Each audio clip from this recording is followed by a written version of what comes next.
glad everybody could join us today. Of course, before we start off, just remind everybody, I don't think anybody needs to be reminded that it is 9/11. What happened that fateful day some years ago. So I'm glad everybody could come for this, which is really an appropriate topic to talk about on 9/11, and perhaps even more so after the President's speech last night, because drones, or as our Air Force brethren would say, unmanned aerial systems or remotely piloted vehicles. And when I grew up in the military, drones were something you shot at as a target, but it's become the common term. So we've got three very distinguished professors, members of the Security Studies program faculty, to talk about their experience, their thinking, and they have thought a lot and written a lot of controversial things, and I expect that they'll say some controversial things. As you can see, we are filming this today. We will we'll put this on the Security Studies YouTube page for all your colleagues who could not be here, or so you can refer to this in the future, because I think that we'll very likely have some very important insights here shared with us today. And so Professor Byman will start, and then Professor Fair, and then Professor Swift, and we'll open it up to Q&A. Dave mentioned the 9/11 context, and drones, or armed drones, I should say, really started to interest me in that context when I was doing 9/11 investigation. The question people were wondering about at the time was, why hadn't the United States killed bin Laden before 9/11? And there were a couple answers to this. One was, couldn't find him. Knew he was in Afghanistan, and it was hard to find. The other was, occasionally we thought we knew where he was. But that wasn't really the question. The real question was, where would he be when the munition hit the target? And if you're talking about cruise missiles, that's several hours in advance to put in Cherokee. And that's a very different intelligence requirement. It means, do you know for sure the target is not going to decide to go out for a smoke break? It's pretty safe in the United States, but in general, that the target's going to stay put. And related to that is, what is going to be the collateral damage?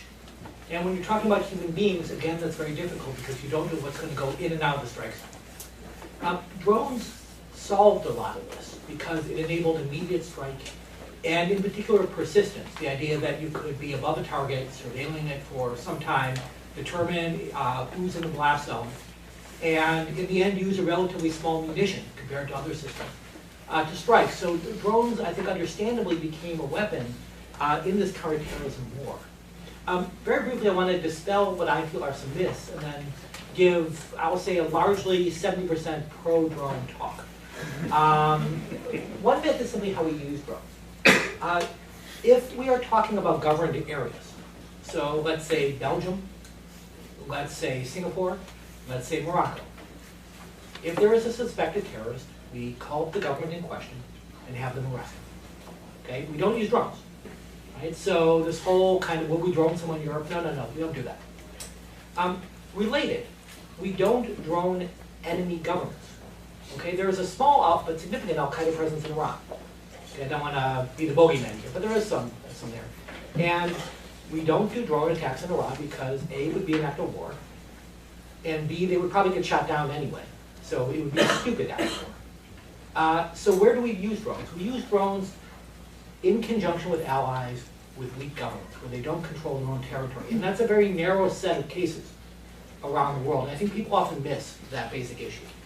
So why am I pro-drone? The obvious point is, if used in a sustained way, and I'll stress the word sustained, drones can remove terrorist leaders, facilitators, logisticians, and you can go pretty deep down in the bench and really make it hard for them to function as an organization.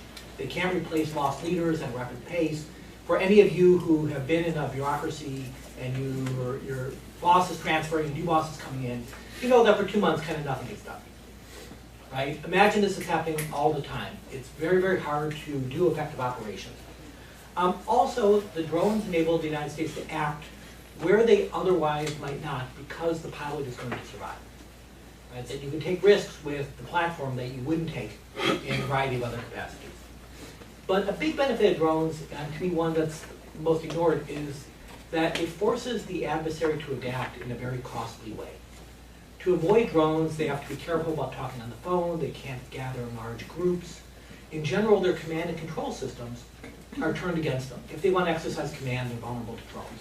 So they decentralize, they don't have regular communication, on and on and on. And you can survive the drone war if you do that.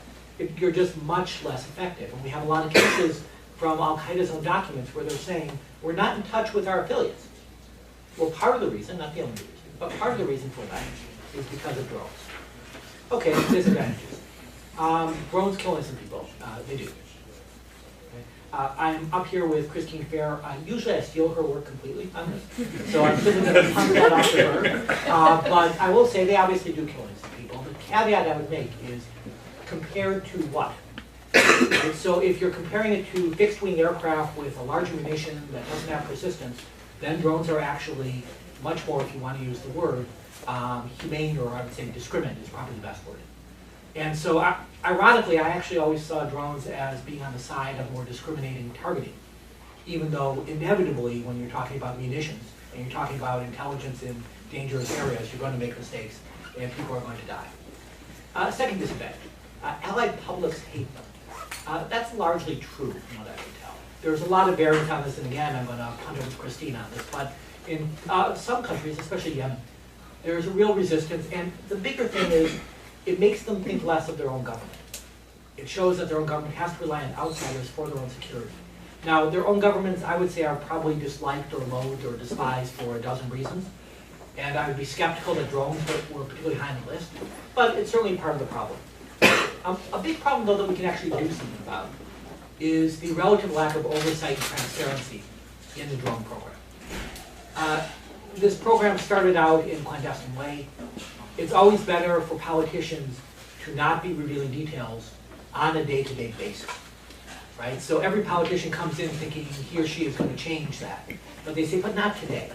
You know, we don't need to have this controversy today. But the result is there's a lot of bad information out there about them. And it's hard for people like me who believe that, in general, these are good things to defend because the data are skewed. And so I think a lot of this should be out there. I think a lot of this should be out there for the public debate to make it more sustainable.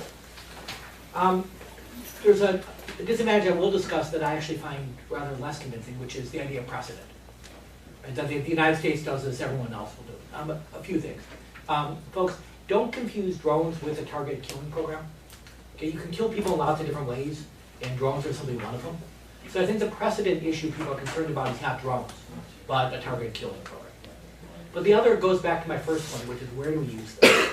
We use this in ungoverned spaces, right? So it's not talking about we're going to slide this one into Belgium and blast someone there.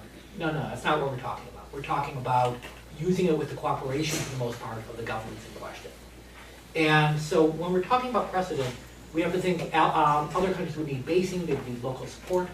They would need a lot of things that I actually think we have. Our problem is we don't do a very good job publicizing what goes into this. And as a result, people get scared of the precedent because they don't realize how the United States actually uses it. I'll end simply by saying there are good reasons to be critical of drones, but the alternatives to them, to me, are much more clever. One, as I mentioned, is fixed-wing aircraft, usually with larger munitions, much more likely to cause civilian casualties and less effective. Another is you could ask allies to do counterinsurgency operations on their own. If you've ever studied for a minute the counterinsurgency doctrine of Yemen or Pakistan, it largely involves surrounding the village and blowing it to smithereens with artillery. That's not the most discriminant means of... I'm sorry, and F-16s, I stand corrected. In general, this is not a population-friendly form of counterinsurgency, shall we say. Another is to go after long-term causes. As a terrorism scholar, I've actually become quite skeptical of this. It sounds good, but I don't really know what those are. This is a small group phenomenon, and we don't have a particularly good sense of what causes individuals to do this. There are individual, if you will, jihads and causes that motivate people, but it's not some broader factor like education or poverty, and in fact, those seem to correlate negatively, that if you make the world richer and if you make the world better educated, you may actually see a spike in terrorism, at least in the short term. The real, actual, to me, alternative is inaction. And sometimes that's appropriate, right? I don't think the United States needs to go after every target, and we can talk some of the specifics we've gone after. At times I feel the U.S. has been too broad in what it's been targeting. So I do think not acting is a realistic alternative to using drones as a target killing campaign. I would just say that it should be not acting sometimes, rather than not acting all the time. And when you are acting, drones frequently can be a very good choice. So let me pass things off to, I think, Christine. Thanks, Bill. By the way, there's 2 more chairs over here if y'all don't want to stand. All right. You want to escape. Keep your options.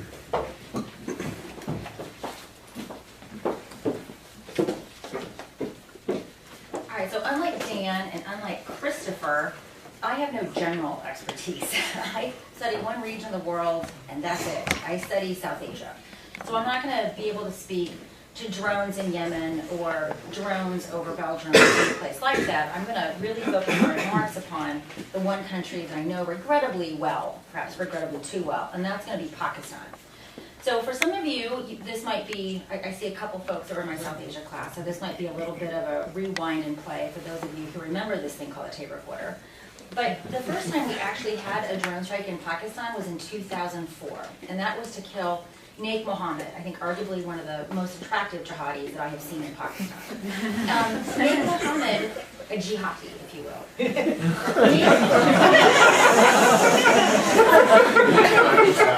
of you who follow my Twitter feed, you will know I have looked at many jihadis.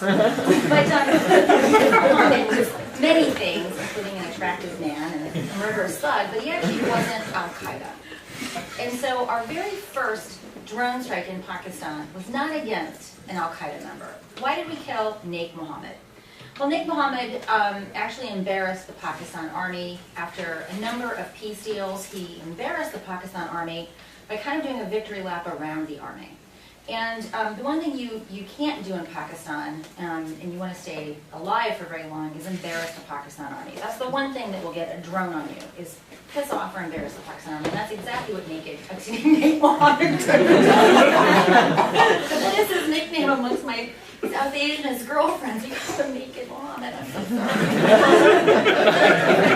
You don't know Gretchen Peters? She has a serious thing for him. She was very sad when he got whacked.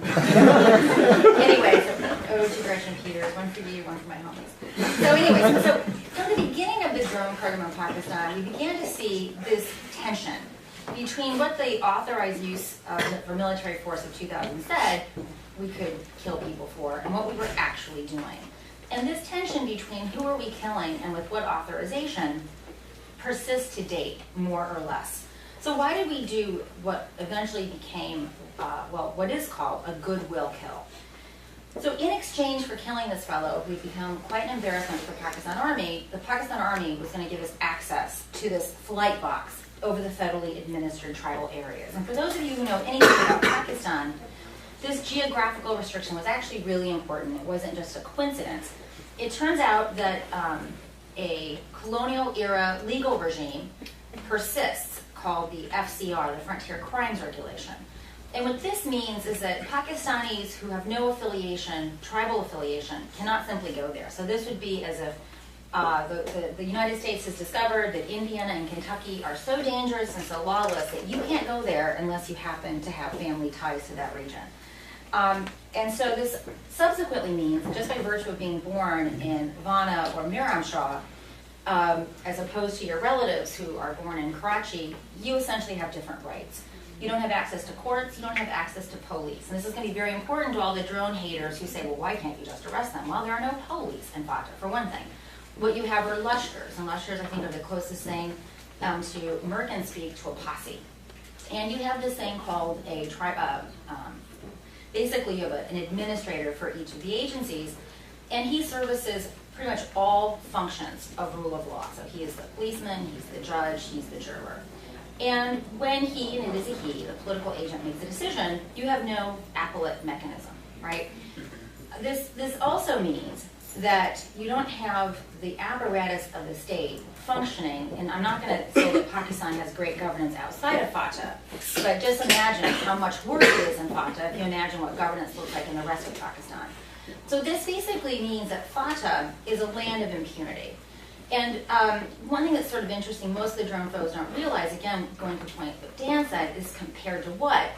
Collective punishment is allowed in FATA. So for example, if your nephew or your uncle or your brother is a miscreant in Pakistan parlance, the political agent has deemed that you need to hand him over, and they'll send up a tribal lashkar, posse, they'll even have a jirga stamp this ruling.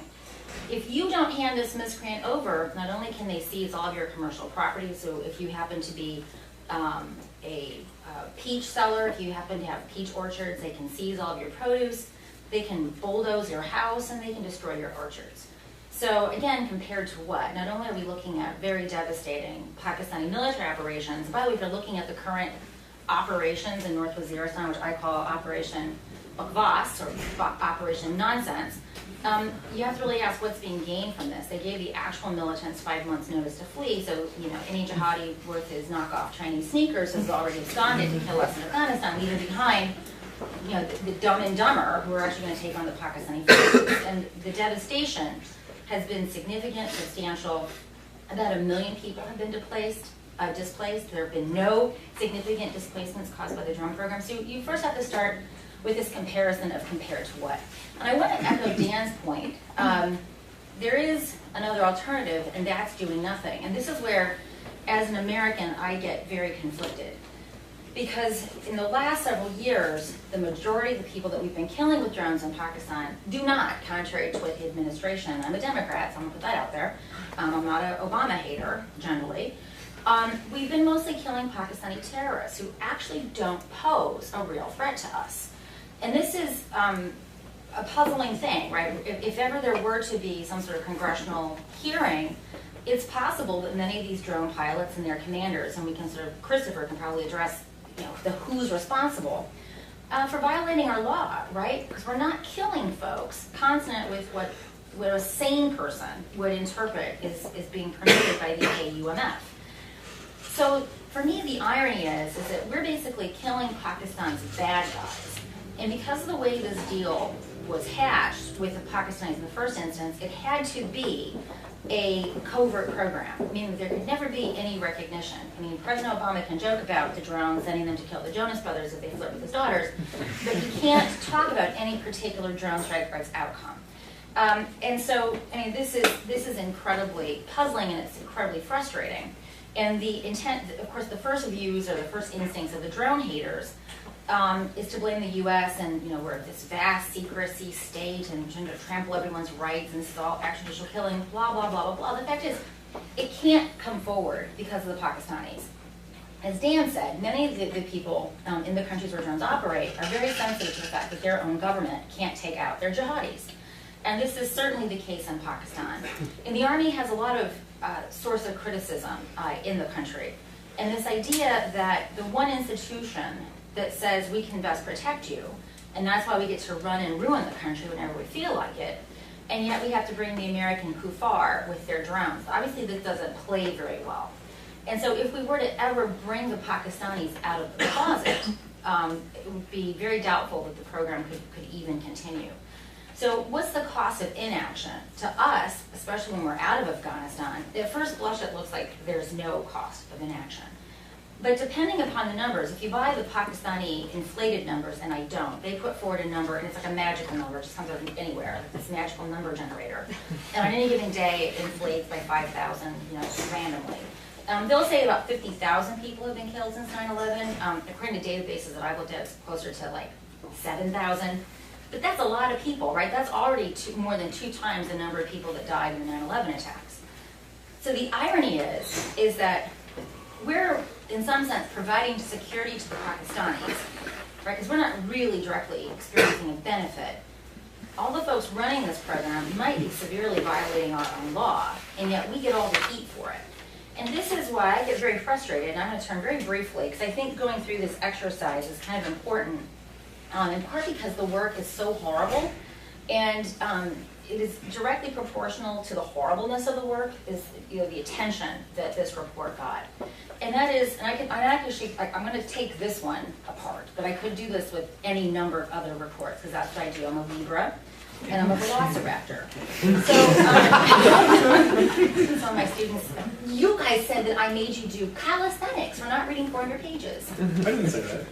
I heard. It came back to me. Someone has bad OPSEC. But anyway, I'm going to take apart the NYU Stanford report only because it was so egregious and so poorly constructed. And actually, I got kicked off from Al Jazeera for being impolite to its authors. I don't know how that happened. Let me tell you a little bit about this report. So obviously, it, like many other reports, they're up in a swivet over the allegations of civilian casualties. They very rarely pose the question, yeah, of course civilians are being killed. Ilyas Kashmiri was killed twice. I know because I had a party celebrating his demise twice. So what happened to the first killing of Ilyas Kashmiri? Who was killed then? We'll never know, right? So I'm not going to discount the claims of civilian casualties, but I'm going to discount how they're understood and how they're processed, and how too much credulity, I think, is given in evaluating these reports. So the NYU Stanford report was actually commissioned by an anti-drone organization called Reprieve. And when I said this on Al Jazeera, the host said, where did you get this information? A Roman numeral 1 of the report, which I think you didn't read. And that was in fact the case.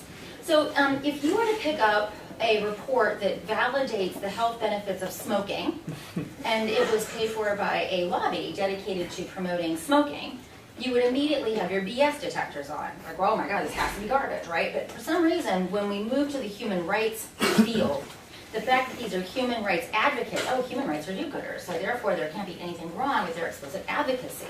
Well, I mean, I'm a do-gooder too, right? But when do-gooders don't do good, then I have a problem. And in this case, I think they've done a lot of things wrong. So the first thing that they did was that they had this study commissioned by an organization that had a clearly anti-drone bias. Now, to their credit, they don't hide this. To this, I have to blame everyone that's read it without, any truckloads of salt. I have to blame those folks. So they do admit it, admittedly, on Roman numeral 1. They then interview 139 people.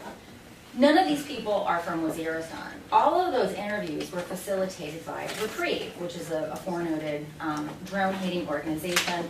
The lawyer is widely reputed to be on ISI's payroll. In fact, I understand from our journalists that we didn't give him a visa when he tried to come here because of his ISI stink. So finally, the State Department caught on to that fellow. But that's fine. They selected all of their folks on the basis of their dependent variable, i.e. we all hate drones. If you want to do good research, of course, that would be fine. They claim that they tried to validate that these people were who they said they were.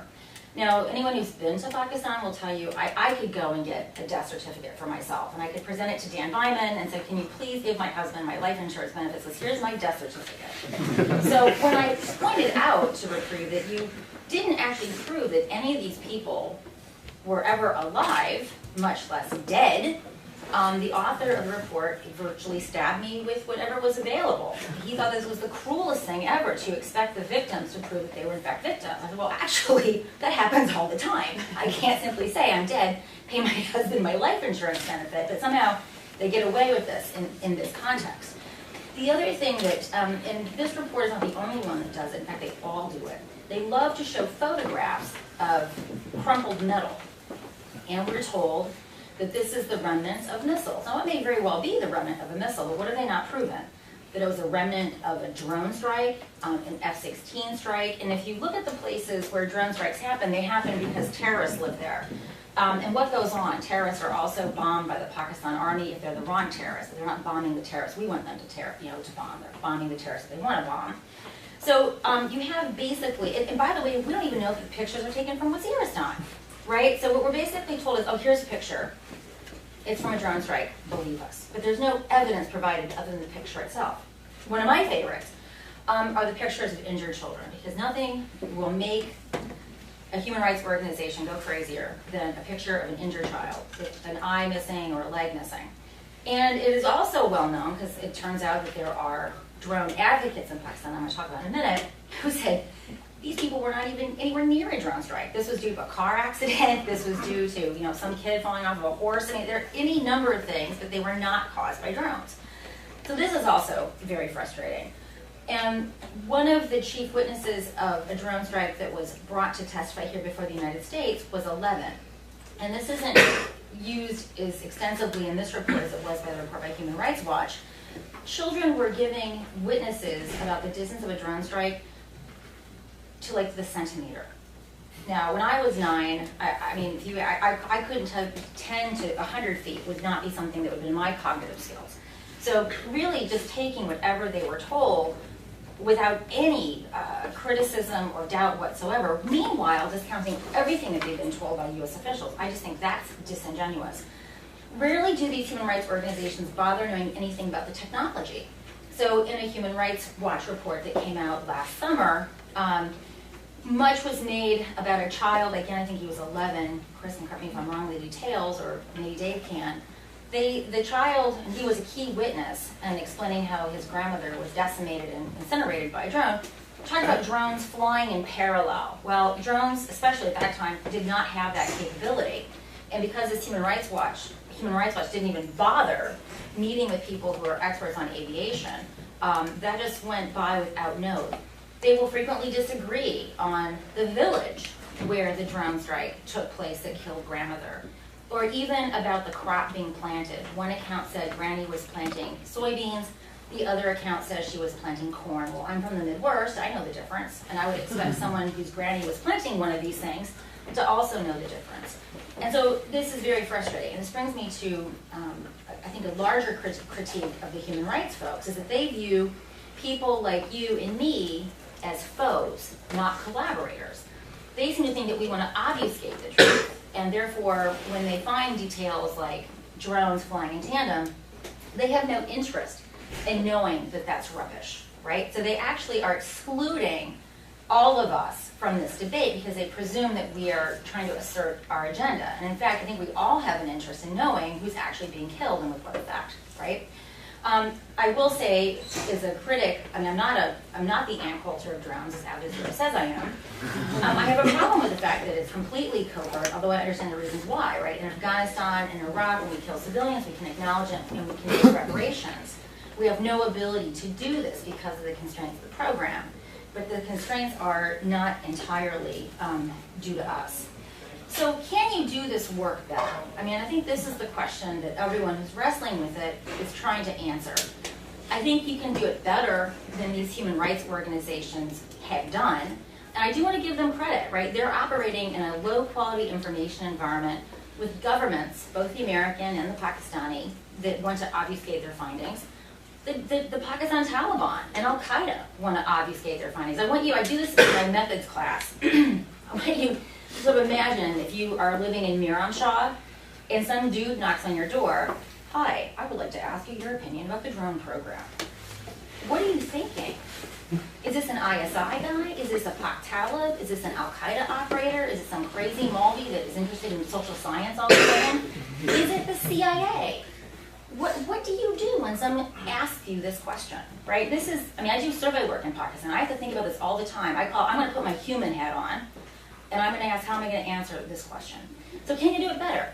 Well, you can't. Sebastian Abbott did it, and he didn't have the resources of Human Rights Watch. What he had was a bunch of stringers. By a bunch of stringers, I mean 4. And he went to one of the sites in North Waziristan that turns out to be studied by the Stanford NYU report, and he did something really innovative. He asked the people who prepared the bodies, right? Islam, like Christianity, like Judaism, privileges burying bodies, except for those of us that want to get burnt and have our husband turn our ashes into diamonds he can then use subsequently for his engagement ring for his new wife. That's in my will. Jackass even in death. But so he talks to people that prepared the bodies, right? Because it's expensive to bury people. You just don't make an empty grave and put some dirt there. So the bottom line is, according to Sebastian Abbott, when he went and investigated this one particular drone-affected area, 75%, his interlocutor said about 75% of the people were actually combatants. So they would call combatants. By the way, their definition of combatants might be very different from ours. And that number was low because there was one drone strike that we all know about in Dr. Khale where a bunch of folks were killed, many of whom were probably civilians. When you took that out of his calculations, 90% were militants. So when NYU, the authors of it, said, well, we can't go into Waziristan. Well, actually, that's not true, because I know Sebastian Abbott's team did. You just didn't try. So that's the first thing you can do. You can actually go to the place where the thing takes place and talk to people who have intimate knowledge of who the people were that were claimed to be. The second thing that they can do is they can actually talk to avionics experts. We actually have a lot of people. I own stock in firms that make drones. So this is big business. So this idea that, this is scary stuff and no one in the Air Force will talk to us or the CIA, we don't have to do that. Talk to people who write about this for a living, right? The other thing I would say to these advocacy-based groups is pair up with a social scientist, right? They're not your enemy. We all want to know the same answers to the same questions. And quite frankly, human rights organizations usually have the resources to do it, and real researchers don't, because think DOS is going to give us a grant to go investigate this. And then finally, I'm going to put the onus on the Pakistanis. There's this really good functioning outfit in Afghanistan called the Civilian Casualties Unit from, it's a part of the United Nations Assistance Mission to Afghanistan. UNAMA has an office in Pakistan. What do these folks do that others don't? They go to the site of where the event occurred, they talk to civilians, they talk to just about anyone they can, they give NATO, they give the ANSF a chance to respond, and what they publish is an account with inputs from all these different entities. If the US, NATO, or ANSF says, sorry, we're not going to comment, well, that's our problem, right? And they publish this. So if the Pakistanis are as outraged as they say, and I don't think they really are, they should be completely willing to being more transparent and opening up this region to the kind of work that UNAMA's Civ Casual Unit has been doing since 2002. All right, thank you very much.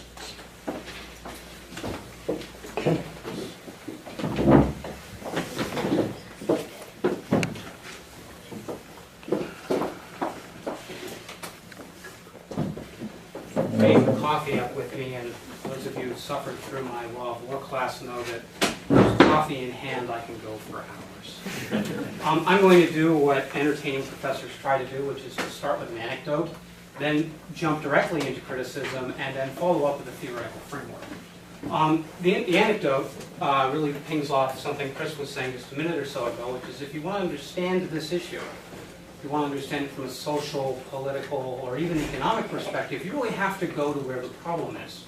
So 2 years ago, while I was working on a chapter for my forthcoming book, I decided I was going to go to southern Yemen, and I was going to dig in as deep as I possibly could on how al-Qaeda and the Arabian Peninsula and its various allies interact with the various tribal groups in the south, and with the various other political actors that sort of stir the pot in Yemen on a, well, I'd say daily basis, but these days it's more like hourly. So I went to southern Yemen, and before I left, friends of mine in the human rights community said, well, Swift, you're a human rights lawyer, why don't you find out all about the droning? And friends of mine in the national security community said, well, Swift, you're a PhD in international politics, why don't you find out all about the droning? And I thought, okay, well, I'll ask a few questions, of my cohort of individuals about, what's going on with the drone program here, what the local view of it is, what the level of efficacy is, are they hitting the right people, are they hitting the wrong people, and sort of what's the mood on the street.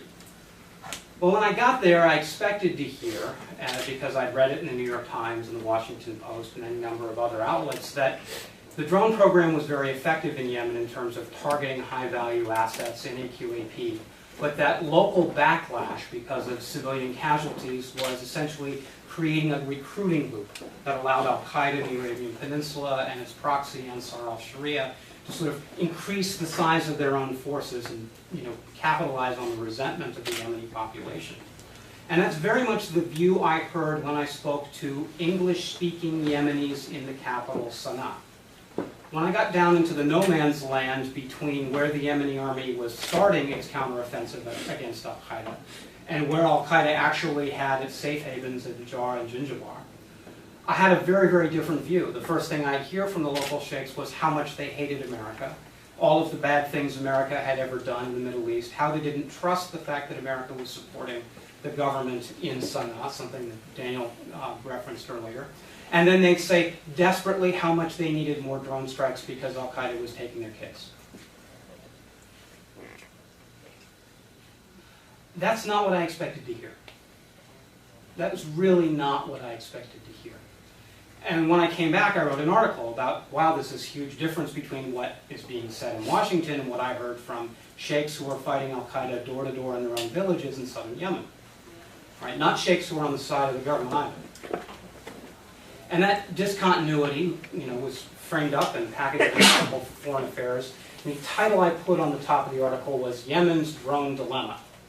Well, about 24 hours later, Foreign Affairs publishes it with The Drone Blowback Fallacy. That's the title. And about 24 hours after that, the hate mail started.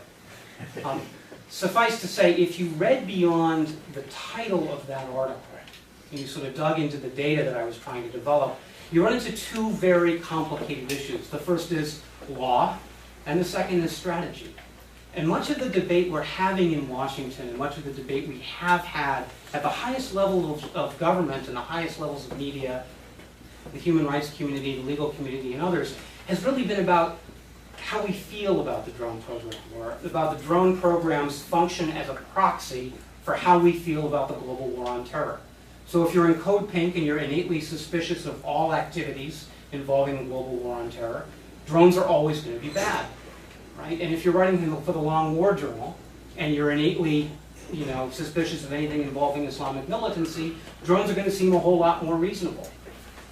And somewhere between these two extremes, we actually have a conversation that's not happening. And that's the conversation about the relationship between law, policy, and strategy.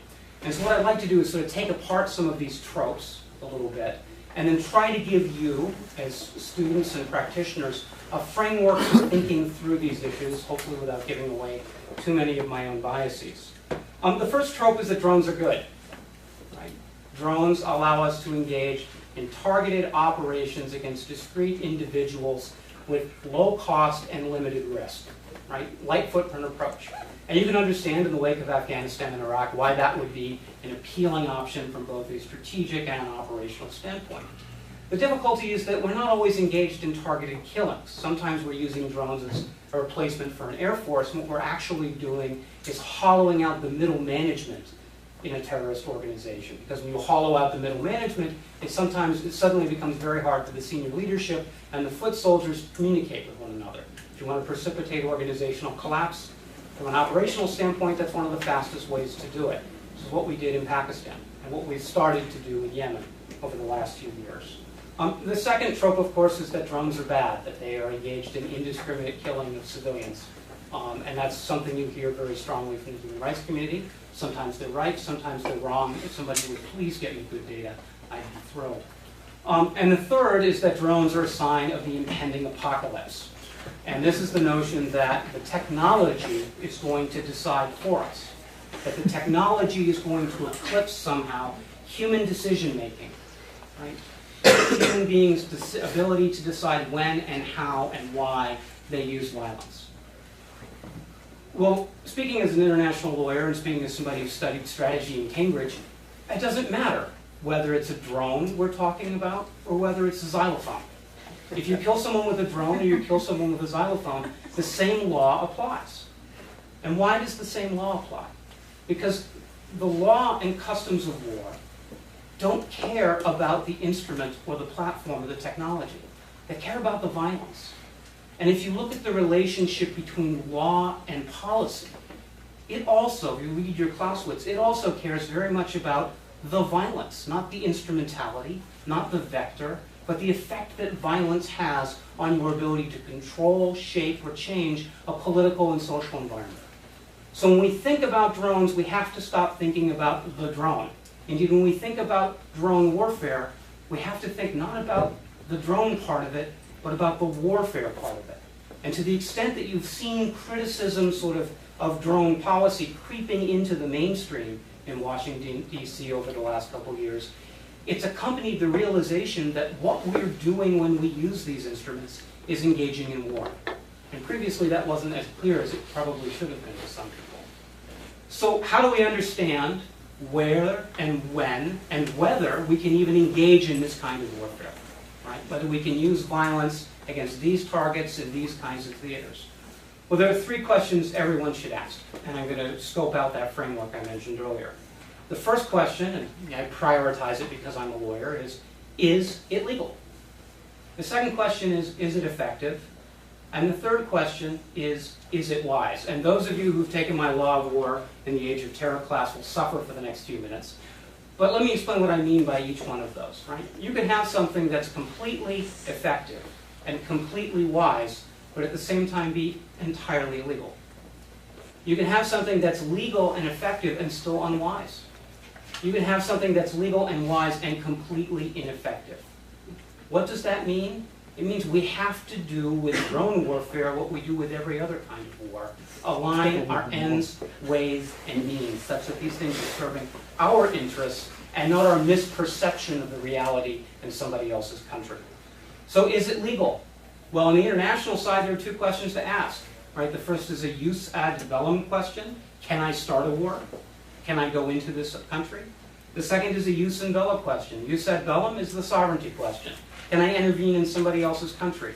As a general rule, the answer is no, unless they ask for your help, in which case it's not a sovereignty violation. Part of the reason that President Obama referenced Yemen and Somalia last night, but didn't reference Pakistan, is because the Yemeni and Somali governments have asked the United States to come in and help them through the use of drones and through special forces and other mechanisms to help with their internal insecurity problems. The reason he didn't mention Pakistan is because Pakistan plays both sides of that. Right? They'll criticize U.S. drone policy in public while faxing us the kill list on a weekly basis when relations are good. It's my understanding that when Pakistani-American relations are bad, it goes down from once a week to only once in 7 days. The second question we need to ask as Americans, or at least in terms of American policy, is it legal under U.S. constitutional law? And the first question there is really the question of authority. Who has the authority to engage in this kind of operation?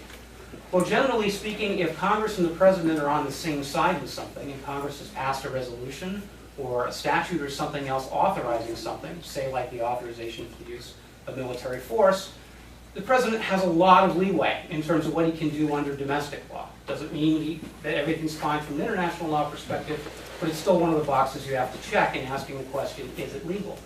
The second question, the question that's really been quite interesting and has dominated debates inside the United States, is the whole Fifth Amendment question. Now, a lot of you, when you think of the Fifth Amendment, think, oh, I'm going to take the Fifth. They can't make me testify. In some cases, they can indeed make you testify. But the more important issue with the Fifth Amendment is what's called the Takings Clause. Can you, an American citizen or a person subject to the jurisdiction of the United States, be deprived of your life, liberty, or property without due process of law?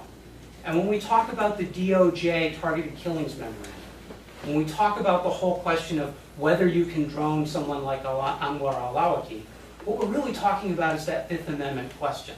And from a U.S. legal perspective, it's a very important question. I'm not quite sure the DOJ has done a great job of reconciling it with their memo, but that's, again, one of the 4 boxes we need to check off before we know whether an operation, at least an operation in a case of targeting U.S. Citizens, would be legal. And the second question is efficacy. Is the operation effective? And there's 2 ways to look at that. The first is, did you hit your target? And Dan has done a good job of describing how we can reduce the costs and reduce the risks while increasing efficiency and increasing the likelihood of a successful mission using these kinds of platforms. Right? That's one of the benefits of the technology, but it still doesn't go to the whole question of efficacy. Because efficacy is not just about operations. It's not just about putting warheads on foreheads. It's also about whether your use of violence against that target in that particular theater serves your ultimate strategic ends. The problem in Yemen that I discovered was not that drones were recruiting for Al-Qaeda. Drones were doing a pretty good job of keeping Al-Qaeda in the box. The problem was that the perception of U.S. intervention in another Arab country was being used by spoilers in the political process to disrupt the political transition that the Saudis, the GCC, the EU, and the United States were trying to put forward. Right? It wasn't a direct effect. It was an indirect effect. And it wasn't the effect that people were discussing inside the Beltway here. So operationally, things were working fine, notwithstanding the unfortunate civilian casualties that cropped up from time to time. But strategically, you had, the military operations and the diplomatic operations not well synced up, or not as well synced up as they could have been. And the debate we were having in Washington about drones good, drones bad, did very little to help reconcile that tension between our diplomatic and military operations in that particular country. I should also note that a lot of these questions of efficacy turn on the value and quality of our intelligence. That's especially important in an area where we don't have boots on the ground, where we're relying on local governments or local proxies or local allies or people on God knows what payroll to tell us where the bad guys are. I can tell you that in the parts of Yemen that I was in, they hadn't seen an American who wasn't a journalist, I don't know, in a decade, maybe longer. Right? I can tell you that when I was in Yemen, the folks that we had on the ground who were supposed to be engaging the security services would go down the street in Sana'a to have another indoor closed-door meeting with their counterparts in the security services. They weren't out talking to the local tribesmen who had the intelligence, the relationship, and a whole lot of skin in the game. So if we're going to be engaged in these operations, we may be doing it at lower risk and lower cost and at a distance, but that doesn't mean we can do the intel by remote control. In order for there to be high degree of efficacy and a low instance of collateral damage, we've got to have better intel. And better intel means building and maintaining relationships with locals, not just building and maintaining relationships with the security services who speak English in national capitals. Finally, I want to touch very briefly on the whole question of whether something is wise. And I can't tell you whether something is wise because it's really a case-by-case analysis, or in the law, we call it a fact-specific determination. But I can give you a couple questions that will help scope that out in terms of your own thinking. The first is, do we really want to be carrying water for some of our purported allies? Do we really want to be engaging in goodwill kills on behalf of the Pakistanis or maybe the Yemenis? Or do we want to be focusing on the people who threaten us? That's kind of a rhetorical question. I'd much rather us focus on those that threaten us and that we have clear legal guidelines and parameters, perhaps under a revised AUMF, that spells that out so we know where the reasonable limits are. Second, we really need to consider whether our actions create unmanageable consequences. Right? Not just this week or next month or next year, but whether our actions will upset an equilibrium in a place such that we're not going to be able to manage that equilibrium in a favorable, constructive manner down the road. Now, I don't think that's the case in Yemen and Pakistan, or much less Somalia, because each one of these places has enough of its own endogenous problems that our intervention really is, inconsequential, right? But it is important in places like Iraq and Syria where we're going to have a lot more influence and where we're essentially going to be standing up and supporting people fighting locally. And the third question is, do our actions now make it more difficult to achieve our fundamental security objectives in the future? That's a corollary of the last question. You've always got to be thinking not just about the urgent now, not just about what's trending on Twitter or what's on the cable news tonight, but what's going to be on the cable news 5 or 10 or 15 years from now. That's the difference between being operationally focused and being strategically focused. And again, speaking as a lawyer, I see the law not as a speed bump in that process, but as something that makes you slow down and think about how best to plan for the future rather than just react to the present. I want to conclude today with a brief discussion of one last trope, and it's the trope that you see most common in the media and most common in our public debates about drones, drone warfare, and the war on terrorism generally. And that is this notion that there's a fundamental tension between liberty and security. That somehow liberty and security exist on a sliding scale, and it's a zero-sum game, and you have to gain security by reducing liberty, or gain liberty by reducing security. I would respectfully suggest that that's a false dichotomy, especially for a constitutional republic. You can't have liberty unless you can secure it. And no security is worth having unless it's free. So when we think about liberty and security, we need to start thinking in our public discussions about absolute gains, not relative gains, about how we secure both in a way that enriches the two. And the only way I know how to reconcile that is to be sure that we are good stewards of the law, internationally and constitutionally, and that we also distinguish operations from strategy. Thank you. All right. Well, I hope I kept my promise that we would hear some very controversial remarks. So at this time, we've got about 30 minutes, so we will take questions and have a discussion. To interrupt slightly, one of the advantages of being at Georgetown is not only do you, I hope we have very good faculty, but we also have a number of people in our student body who know a tremendous amount about much of what we do. We have in the audience actually Major Dave Blair, who's not only flown, I'm going to say drone and watch him turn purple, not only flies drones, but has also been an AC-130 pilot, so really I think understands multiple dimensions. Dave, if there's a minute or two, is there anything you'd want to pick up on that or disagree with what was said, just to hear your thoughts on this? I think I would just echo, and of course, when I'm saying this, I'm speaking as an academic researcher, not as a member of the military. But I think I would echo the focus on policy rather than the focus on technology. The technology does matter in some very specific questions, but it's generally not the questions that are being raised in the policy arena. And that from the perspective of military professionals, that having flown both aircraft, I think that our approach to my approach to both aircraft is really the same, is that we execute national policy, we follow the appropriate laws and the orders over us, and we take our duties very seriously. So,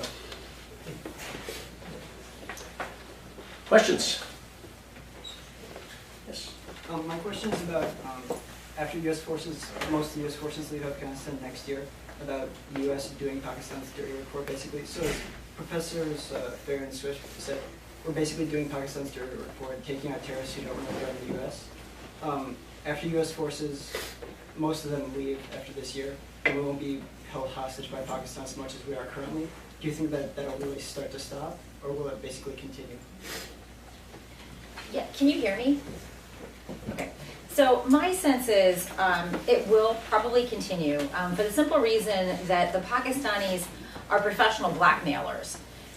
So what we've spoken about today are sort of terrorism issues, and what you've raised is the fact that we pretty much have to endure whatever they do because we have this presence in Afghanistan, and whatever they do also includes giving them $30 billion while they then use the Taliban to kill our troops. So I mean, I think I can't see you. Oh yes, I can, but I recognize your voice. So you've heard this speech before. But the real issue beyond Afghanistan is Pakistan's nuclear weapons. And this is why we are doing Pakistan's bidding. The Pakistanis know very well that sane people don't lose sleep over the random Islamist barbarian at the nuclear gate. Where these weapons are really most at risk is when there's a conflict with India and the weapons are assembled and mated and forward deployed. And to ensure that we remain ever terrified of Pakistan's inability to manage its growing arsenal, they are rapidly moving towards, I guess what we would call tactical nuclear weapons. And so this means that the Americans are going to do anything to help buttress Pakistan's internal security, because the most likely way in which these weapons would be pilfered is when they're moved out of their peacetime locations.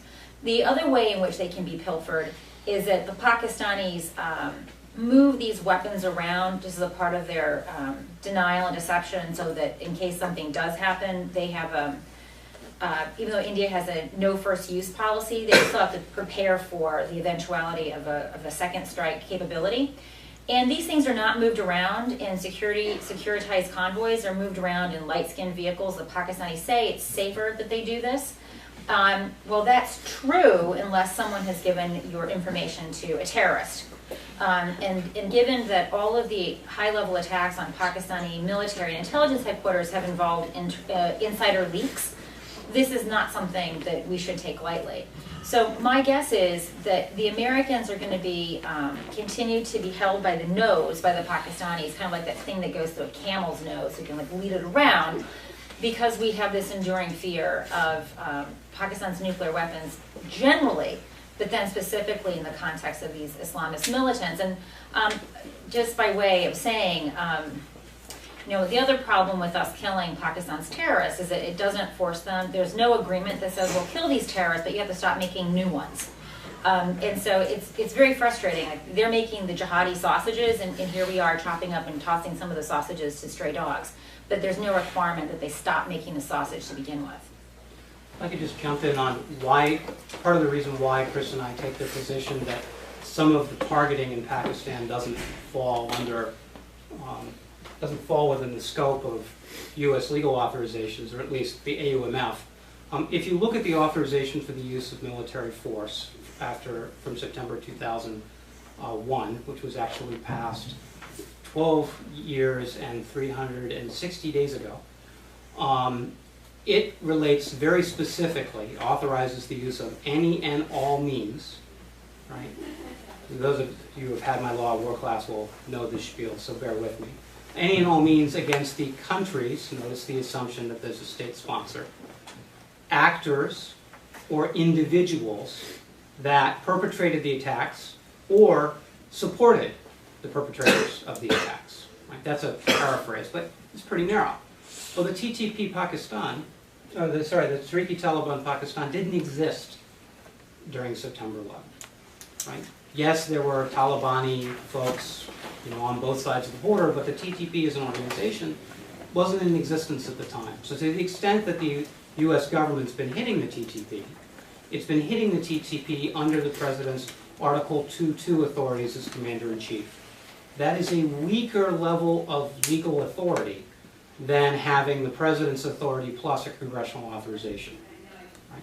Part of the difficulty we're having in terms of our conceptualization of what the legal boundaries of the war on terror are is when we look at the AUMF, we've had to sort of diagram back every single terrorist organization in the world to somebody who happened to know bin Laden at the time that 9/11 went down. Right? And we sort of get into a Ken Bacon, 6 degrees of separation. And I can tell you that, I'm 2 degrees of separation away from bin Laden through 3 different people, which means that everybody in this room is now 3 degrees of separation away from bin Laden. Right? Does that make you all members of the Global Salafi Jihad Syndicate? No, it doesn't. Right? So what we need when we're thinking about who our adversaries are and where and when and how we're going to confront them is a better legal framework. A legal framework that's not over-inclusive in terms of, identifying, fundamentalist Islam with violence, because it's not necessarily the same, right? But also a framework that's not under-inclusive, in terms of being a specific list of individuals like we do with sanctions programs. It's got to be something in between. And the reason we don't have a something in between is because 13 years after 9/11, 13 years after 9/11, we still have no coherent, consistent, objective criteria for defining who our adversaries are. We're still doing that 6 degrees of separation analysis back to bin Laden and his cohort 13 years ago.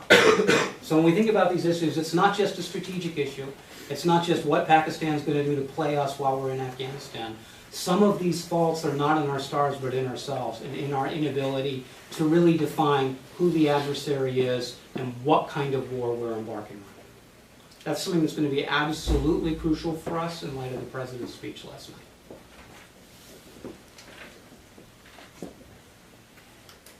Yes. So you've all clearly talked about being more discriminating and how we choose targets at this point. So I'm just wondering if you think there's any value in, as opposed to attempting decapitation or just some sort of getting rid of middle management writ large, if you think utilizing some form of systems theory to target particular individuals who are functioning as nodes within terrorist groups would be useful.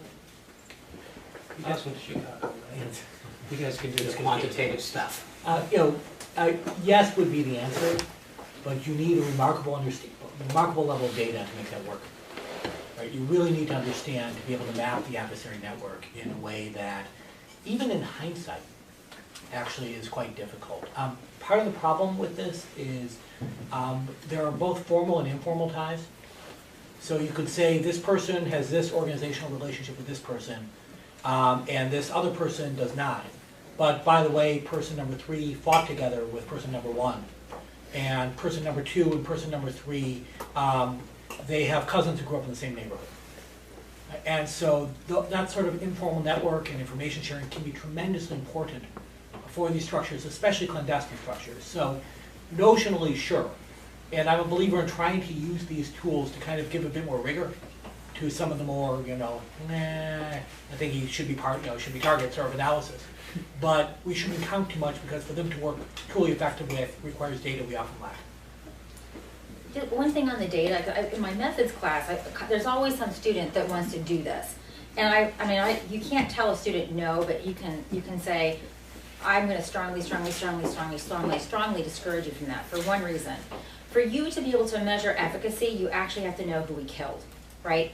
And we don't know that. We don't know who we killed. And not only do we have to know just some nominal name, we have to know a lot about who that person was within the organization, what did they do.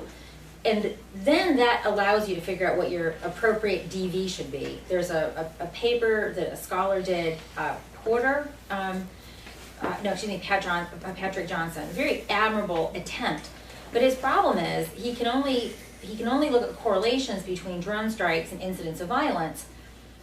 But without, for example, I would say one thing that you should be able to do if we knew who the fellows were that we were killing, we should see a correlation with sectarian violence in Pakistan, right? Because most of the people we're killing in the TTP have very strong connections to the LEJ and SSP. So you have to know who it is that we're killing. You have to have quite a bit of an idea about what role they had in that organization. And you have to have basically a pathway, an explanatory pathway of how their demise should have some effect on violence. And then you have to sort of think about, well, what's the genuine geographical scope of that effect? How is it that killing someone in Miramshah could actually make Lahore safer, or Gujranwala safer, or Karachi safer? And then you also have to think about timelines, right? Because some of these attacks are planned with a very long time horizon.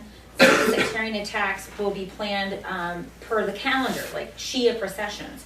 So if there were to be some time available, should there be some time horizon when we're going to know who these people are in an unclassed way and piece together these things, I'm actually optimistic that we do have the data and we do have the quantitative skills to see if there is efficacy.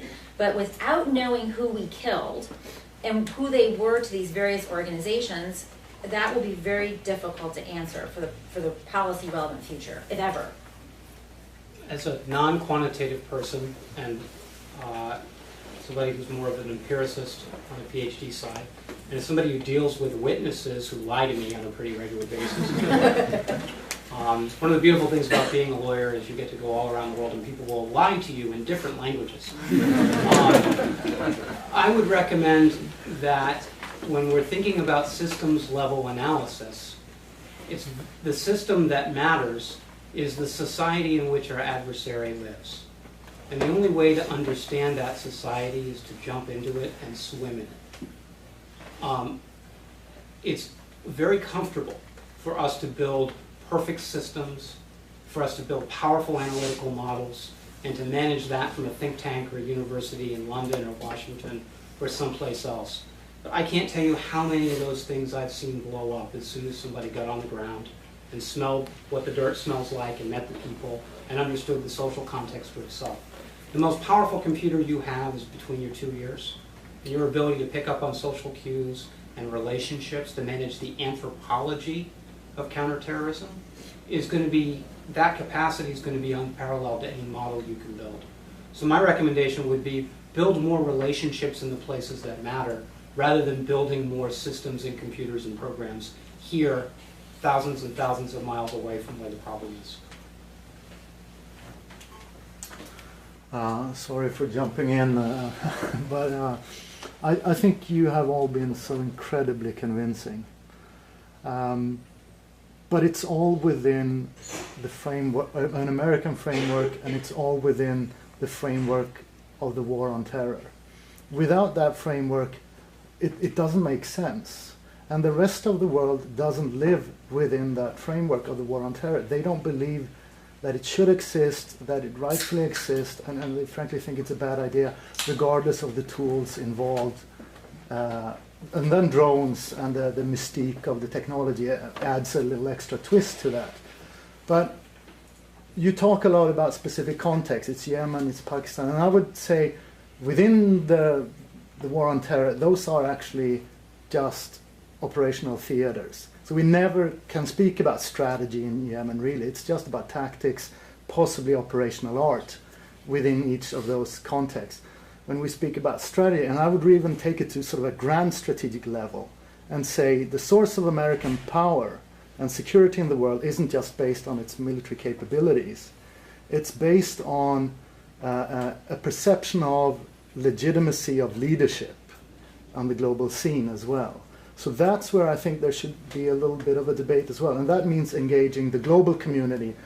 And quite frankly, a discussion about Fifth Amendment and is it legal to kill American citizens, it's so offensive to the rest of the world that is the debate about drones. To the rest of the world, that is sort of, they don't get it. That this is wrong. The war on terror is wrong, and drone strikes is by definition also wrong because the context is wrong.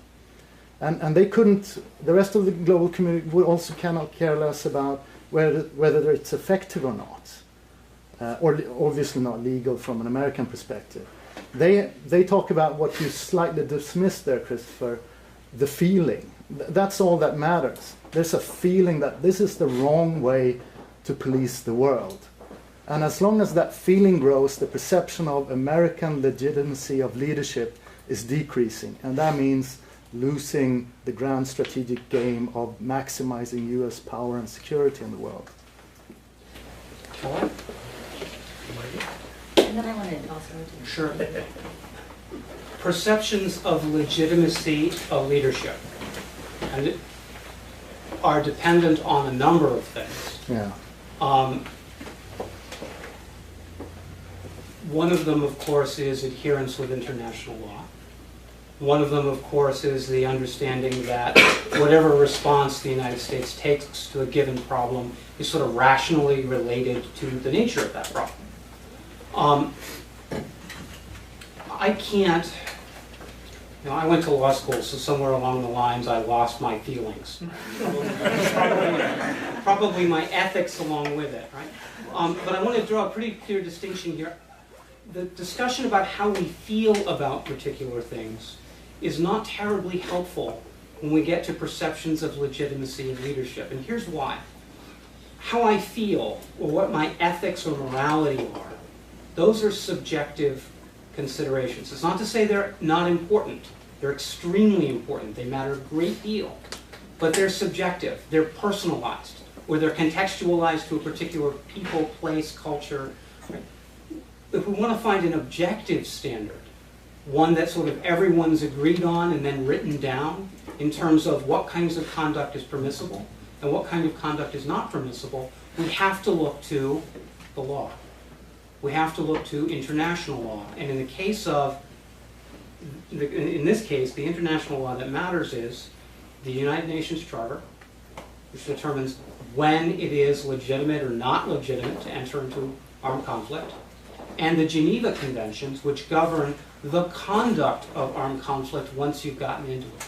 Right? So to the extent that the United States is violating the UN Charter or the Geneva Conventions in its prosecution of the war on terror, I think you have a very legitimate concern, Robert, about the perceptions of legitimacy of U.S. leadership.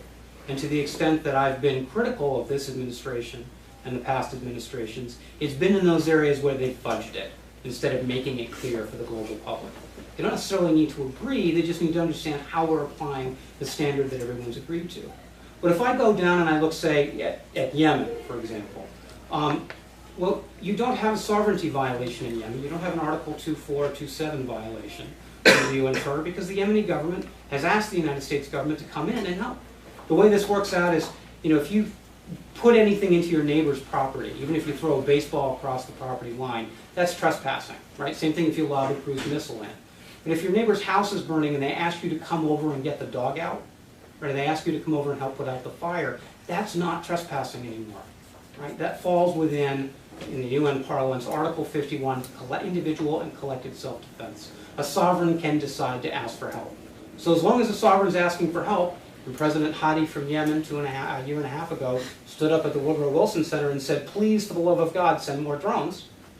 That's pretty clear to me on a sovereignty level. Next level down, Are we comporting ourselves in a fashion that's consistent with the Geneva Conventions, with the laws and customs of jus in bello, law in war? Well, there are four big principles there. The first is need, necessity. Is it a military target? Is there a need to use the kind of force that you're using? The second is proportionality. Are you overwhelming it? Or are you doing what needs to be done to solve the problem? The third is distinction. Are you doing your best to distinguish between civilians and combatants when you target? And the fourth is humanity. Are you causing unnecessary cruelty by virtue of the instruments you're using? Now, I'd say that we've done a lousy job of discrimination in some of these theaters, in part because our intel is bad. But in terms of all of the other elements, I'm relatively satisfied that U.S. conduct has comported with the Geneva Conventions. So when we get to this whole questions of perceptions of legitimacy of leadership, I think they're crucial. But I think we need to have that conversation in the United States and in an international basis on an objective foundation based on the agreements and standards that everyone has reached across the entire world, and not based on our subjective interpretation or understanding of what the ethics of morality of a particular situation might be. I realize that's an unsatisfactory answer, and probably one that would get me thrown out of my own faculty back in Europe, but it's nonetheless the best answer I can give you in terms of balancing the need to protect a society with the need to preserve the values on which that society is built. And it's not just U.S. society, it's international society, and the way that we write those values into the source code is through international law. All right, so I'm going to do something I don't ever do, and I'm going to disagree with them.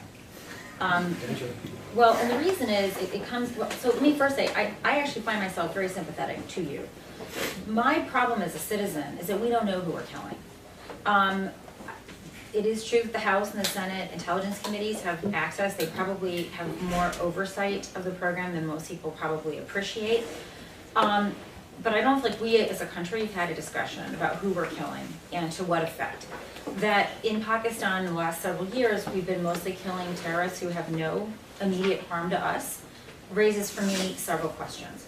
Not only that, we don't even know who the terrorists, alleged terrorists are that we've killed, because these are in signature strikes. They're not in personality strikes. So even the government concedes that we don't know the identities of the people that we've killed. So I don't know how it is that you're comfortable saying that we've satisfied 3 of those 4 things. I did say that I was uncomfortable with our lousy intel. And signature strikes are an area where the lack of good intel really is implicated. But all the other things, for example, I think not knowing who we killed makes me feel uncomfortable that I can satisfy the other 3 criteria that you identified. But let me also, having laid that aside, so I've got big, I just don't understand how it is that signature strikes are legal. But then I'm going to turn it around and think, so, okay, so from the point of view, are these strikes in Pakistan facilitating my immediate security as an American? I'm going to say, I think the answer is no. There's no evidence that any of these people that we've killed had any intention of doing things that would immediately affect our interest. Then I have to go to the second level.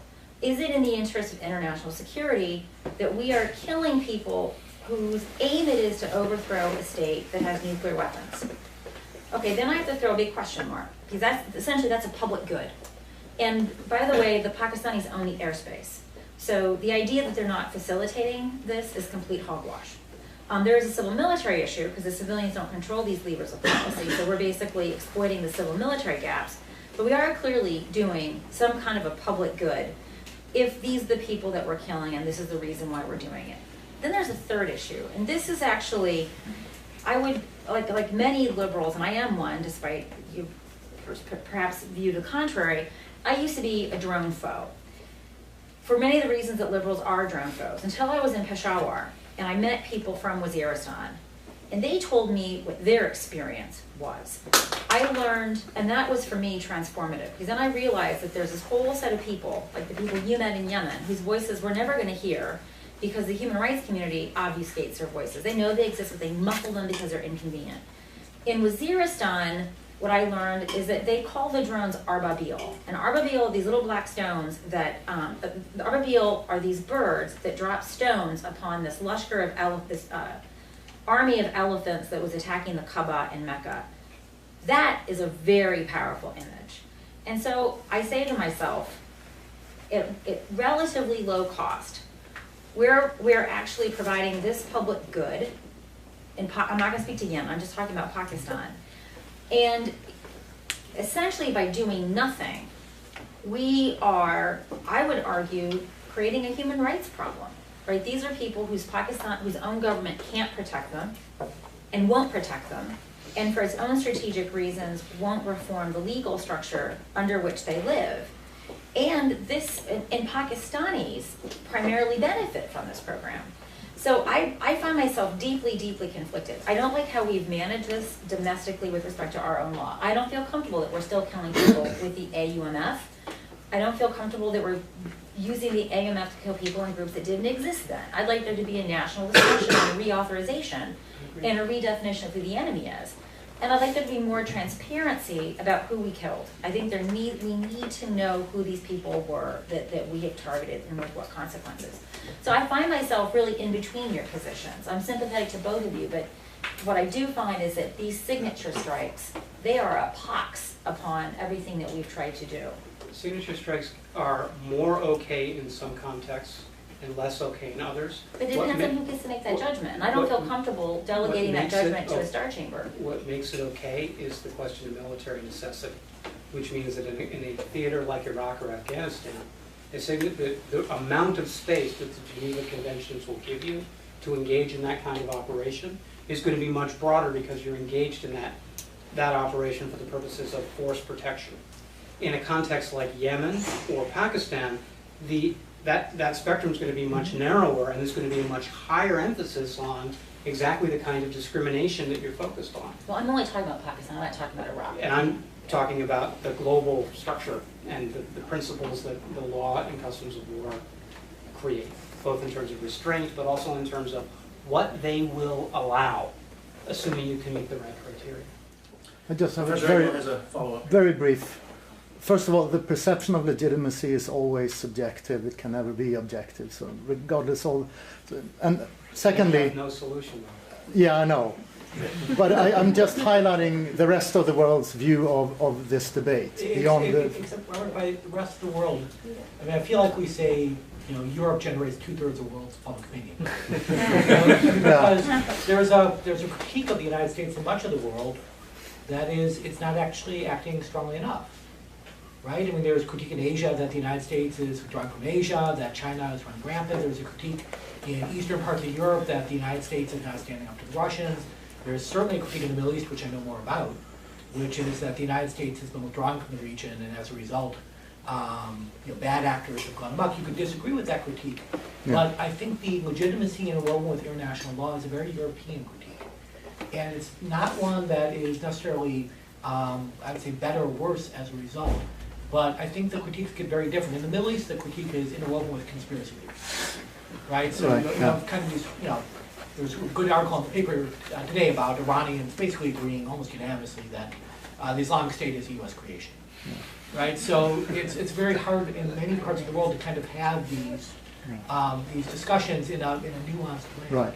So my go-to is usually Africa, where I lived and taught, and so that's where I picked up the smell of the dirt, so to speak, and the view of American policy beyond my Europeanness. But the second thing I wanted to say is that the legal argument also needs to match the strategic political argument. And that's where you get into a hypocrisy problem when you say, well, it's legal because Yemen asked us to.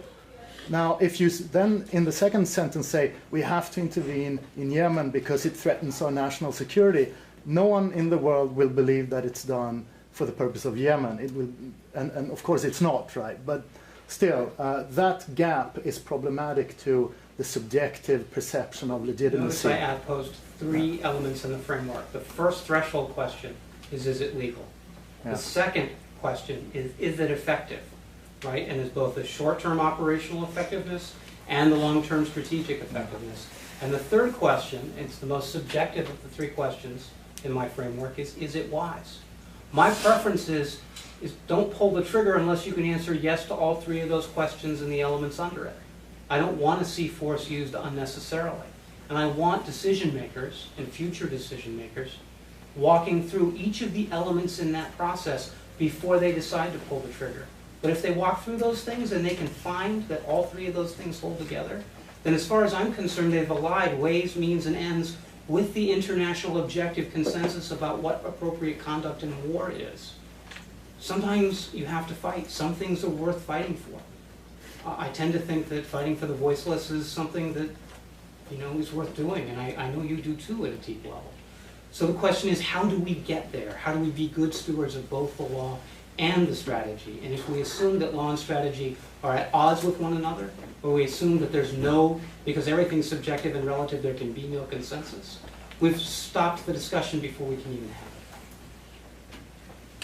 Well, with that, it is 1:30, and I'd ask everybody, I think you'll all agree that what we've heard today is extremely insightful and valuable, and I hope all of you students will take on these issues in your studies in the next year or two, however long you're here. So please join me in giving a round of applause.